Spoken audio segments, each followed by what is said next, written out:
guys, என் பேர் Loki. Welcome back. இன்னைக்கு நம்ம பார்க்க போகிறது fated to be loved by the villains. இதோட எபிசோடு 21. எபிசோடு 20 மிஸ் பண்ணவங்க ஃபீல் பண்ண வேணாம். கீழே டிஸ்கிரிப்ஷனில் லிங்க் கொடுத்துருக்கேன், மறக்காமல் செக் பண்ணிக்கோங்க. வீடியோக்குள்ளே போகிறதுக்கு முன்னாடி அந்த லைக் பட்டனை தட்டி விட்டு நம்ம சேனலை சப்ஸ்கிரைப் பண்ணி பெல் ஐக்கானே ஆன் பண்ணிக்கோங்க. சரி வாங்க, டைம் வேஸ்ட் பண்ணாமல் இப்போ எபிசோடுக்குள்ளே போகலாம். எபிசோட ஸ்டார்டிங்லேயே ஃபெர்ரு செம்மையாக பேனிக் ஆகியிருப்பா. அவள் ஒரு பவர்ஃபுல்லான விச்சு தான், ஆனால் ரொம்ப பயந்தாங்கோலி. இதையெல்லாம் ஓரமாக வச்சுட்டு நம்மளால கேஷுவலாக இந்த ஐட்டம் உங்கள் ரெக்வஸ்ட்டை முடிக்க போதுமானு கேட்குறான். ஹெட்மிஸ்டர்ஸ் அட்லாண்டா, நான் உங்களை சாட்டிஸ்ஃபை பண்ணால் நீங்கள் எனக்கு எக்ஸ்ட்ரா ஒரு ரிவார்டு கொடுப்பேன்னு சொன்னீங்களேன்னு கேட்குறான். கேட்டதும் ஹெட்மிஸ்டர்ஸ், இது வெறும் ஐட்டம் கிடையாது, மற்ற மேஜிக் டவர்ஸ் எல்லாம் இதை மழை அளவு கோல்டு கொடுத்தாவது வாங்க ரெடியாக இருப்பாங்க, ஸோ நோ வரிஸுங்கிறாங்க. ஆனால் அட்லாண்டாவை இந்த மாதிரி பேசி ஏமாற்ற முடியாதுன்னு நம்ம ஆளுக்கு நல்லாவே தெரியும். அதான் நம்ம ஆளு ஓப்பனாக பாயிண்ட்டுக்கு வரான். உண்மையாக சொல்லப்போனால் இது கிஃப்ட் மேட்டர் இல்லை, எனக்கு உங்ககிட்ட இருந்து ஒரு ஹெல்ப் வேணும். பெரிய பெரிய ஆளுங்க இந்த வேர்ல்டில் விட்டுட்டு போன அந்த ஸ்பிரிச்சுவல் என்டிட்டியோட கான்சியஸ்னஸை என் ஐட்டம்குள்ளே நீங்கள் பைண்ட் பண்ணி தரணும்னு கேட்குறான். மாலோட ரெக்வஸ்ட்டை கேட்ட அட்லாண்டா சர்ப்ரைஸ் ஆகி, வாவ், அப்படி பண்ணால் அந்த கான்சியஸ்னஸ் மெதுவாக முழிச்சு டைம் ஆக ஆக செம்ம ஸ்ட்ராங் ஆகிடும். நிஜமாவே இது செம்ம கிளவரான சாய்ஸ் டட். எந்த ஐட்டமில் அதை பைண்ட் பண்ணணும்னு கேட்குறாங்க. அந்த ஐட்டம்னு நம்மளால முடிக்கிறதுக்குள்ள அட்லாண்டா டக்குன்னு கட் பண்ணி, உன்கிட்ட ரொம்ப நாளாக ஒன்று கேட்கணும்னு நினச்சேன், நீ எப்படி இவ்வளவு ஸ்ட்ராங்காக இருக்க? வெறும் கையால் அசாசினை காலி பண்ண, ஒரே அடியில் ஹீரோ கேண்டிடேட்டை நாக் அவுட் பண்ண, இப்போ மான்ஸ்டர்ஸ் அட்டாக்கையும் தடுத்துருக்க, உனக்கு ஏன் பவர் மேலே இவ்வளவு வெறின்னு அட்லாண்டா நம்மளாலேயே வெறிச்சு பார்க்க நம்மளால மைண்டில் நினைக்கிறான்.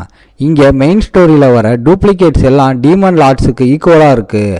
அது மட்டும் இல்லாமல் இந்த ஸ்கிரிப்டோட எண்டிங் எல்னோர் அண்ட் எலிஜா கூட மொரட்டா கனெக்ட் ஆகியிருக்கேன்னு யோசிக்கிறான். எனக்கு தெரியாமலேயே நான் அவங்களோட ஸ்டோரியில் இழுக்கப்பட்டுட்டேன், ஸோ ஆப்வியஸாக என்னால் அதை அவங்கக்கிட்ட சொல்ல முடியாது.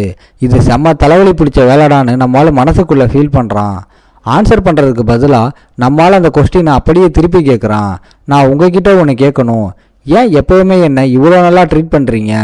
இதை கேட்டதும் ஹெட்மிஸ்டர் செமையாக என்ஜாய் பண்ணிட்டு என்ன சொல்ல வரேன்னு கேட்குறாங்க. உங்கள் வாய்ஸ் கொஞ்சம் நக்கலாக இருக்க, நம்மளும் ரொம்ப ஓப்பனாக பேசுகிறான்.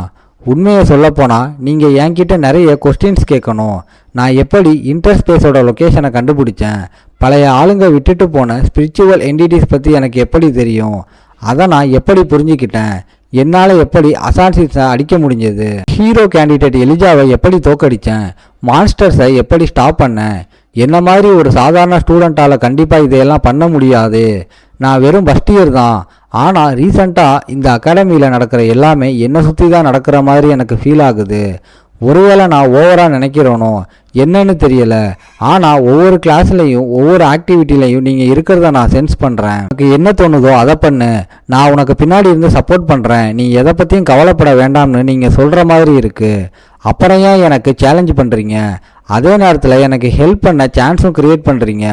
இதை கேட்டதும் அட்லாண்டாவோட வாய்ஸ் கொஞ்சமும் மாறலை, இன்னமும் நக்கலாகவே இருக்குது. சத்தியமாக என்ன மாதிரி ஒரு ஹெட்மிஸ்டர்ஸ் கிட்ட உன்னால் எப்படி இவ்வளோ தில்லாக பேச முடியுதுன்னு எனக்கு புரியவே இல்லை. இதெல்லாம் ஏற்றுக்க முடியாத பிஹேவியர். இருந்தாலும் ஃபைனலாக நீ கண்டுபிடிச்சிட்டல, நான் ஏன் உனக்கு சப்போர்ட் பண்ணுறேன்? ஒருவேளை நீ பார்க்க க்யூட்டாக இருக்கிறதாலேயோ என்னவோ. இந்த அன்எக்ஸ்பெக்டட் ஆன்சர் நம்மளால கொஞ்ச நேரத்துக்கு அப்படியே ஸ்டன் ஆக்கிடுது. நம்மளால மனசுக்குள்ளேயே புலம்ப ஆரம்பிக்கிறான். இவங்க இப்படி தான் சொல்லுவாங்கன்னு எனக்கு தெரியும், நான் கேட்டிருக்கவே கூடாது. ஆனால் அட்லீஸ்ட் அந்த ஸ்பிரிச்சுவல் என்டிட்டியை எனக்கு ட்ரான்ஸ்ஃபர் பண்ணாவது அவங்க ஒத்துக்கிட்டாங்களே. இப்போ அதோட சிங்கனைசேஷனை ஏற்றனா அதை நல்லா பார்த்துக்கணும். அதுக்குள்ளே இருக்கிற கான்சியஸ்னஸ் முழிச்சிடும். சாப்டர் 2லேருந்து இது விடாமல் நல்லா பார்த்துக்கிட்டா இது எனக்கு ரொம்ப யூஸ்ஃபுல்லாக இருக்கும். ஆனால் ஃபஸ்ட்டு நான் இந்த மிஷனை கம்ப்ளீட் பண்ணி ஆகணும். டைம் ஸ்பீடாக போய் ஈவினிங் ஆகுது. மெயின் மிஷன் என்னன்னா சன்செட்டில் நடக்கிற பிரச்சனையை சால்வ் பண்ண ஒரு பியூரிஃபிகேஷன் மீட்டிங்கை லீட் பண்ணணும். மாலு சன்செட்டை ரெஸ்டாரண்ட் பக்கத்தில் யாருக்காக வெயிட் பண்ணிக்கிட்டு சுற்றி முற்றி பார்க்குறான். அப்போ தான் எல்னோர் வந்துட்டியா அப்படின்னு கேட்குறா. நம்ம ஆள் திரும்பி பார்த்து, அட அசோசியேஷன் ஹெட்டு, எனக்காக ரொம்ப நேரமாக வெயிட் பண்ணுறியா அப்படின்னு கேட்குறான். அவளும் லிப்ஸ்டிக் போட்டுக்கிட்டு ரொம்ப நேரம்லாம் இல்லை, சும்மா ஒரு 6 மணி நேரம் தான் அப்படின்னு கேஷுவலாக சொல்கிறா.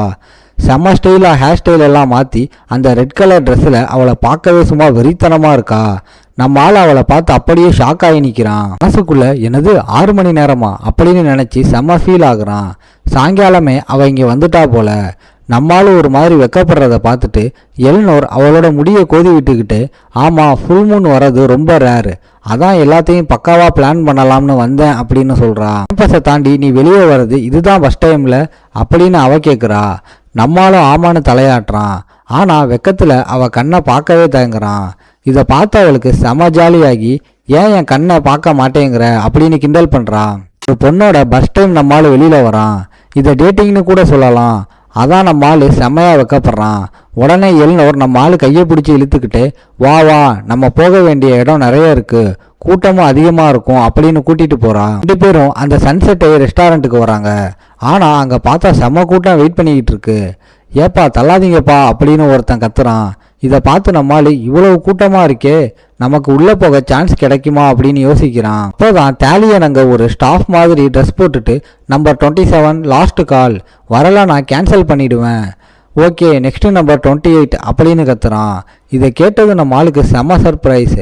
அட இது டாலியன் ஆச்சு, இவன் இங்கே என்ன பண்ணுறான் அப்படின்னு பார்க்குறான். டாலியன் நம்ம ஆளை பார்த்துட்டு, மச்சான் என்ன ஞாபகம் இருக்கா, இங்கே பார்ட் டைம் வேலை பார்க்குறேன், வீட்டில் பாக்கெட் மணி தரமாட்டுறாங்க, அதான் கொஞ்சம் காசுக்கு கஷ்டம் அப்படின்னு சொல்கிறான்.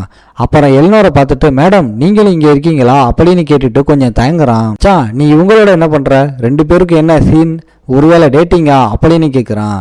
அவன் கேட்டு முடிக்கிறதுக்குள்ளேயே நம்மால் அப்படிலாம் ஒன்றும் இல்லடா அப்படின்னு சமாளிக்கிறான்.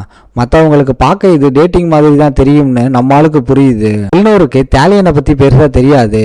அதனால் ஹலோ ஸ்டாஃப், நான் ஸ்டூடெண்ட் கவுன்சில் பிரசிடென்ட், எனக்கு ஏதாவது ஸ்பெஷல் என்ட்ரி இருக்கா அப்படின்னு கேட்குறா.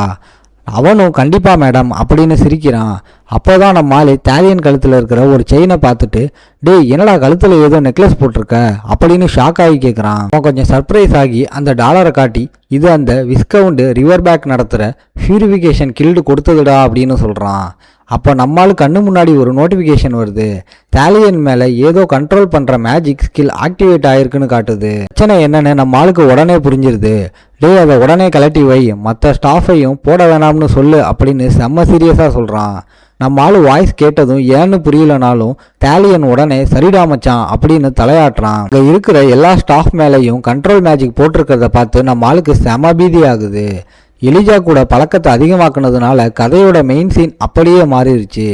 அப்போ கண்டிப்பாக அந்த விஸ்கவுண்ட் ரிவர் பேக் நம்மளை தான் டார்கெட் பண்ணுவான்னு நம்ம ஆளுக்கு புரியுது. இனிமே செம்ம உஷாராக இருக்கணும். பிளான் மாறிடுச்சுன்னா நம்மளும் அதுக்கு ஏற்ற மாதிரி ஸ்கெட்ச் போடணும். அவன் என்ன டார்கெட் பண்ணா அவனுக்கு நான் ஒரு தரமான சம்பவம் பண்ணியே ஆகணும்னு முடிவோட நம்மளும் எல்னோரும் உள்ளே போகிறாங்க. இதோட இந்த எபிசோடு முடியுது. ஓகே காய்ஸ், இன்னைக்கு ஸ்டோரி எப்படி இருந்துச்சுன்னு கமெண்ட்ல சொல்லுங்க. இந்த வீடியோ பிடிச்சிருந்தா மறக்காம லைக், ஷேர் அண்ட் சப்ஸ்கிரைப் பண்ணிருங்க. உங்களை நான் அடுத்த எபிசோட்ல பார்க்குறேன். Bye guys.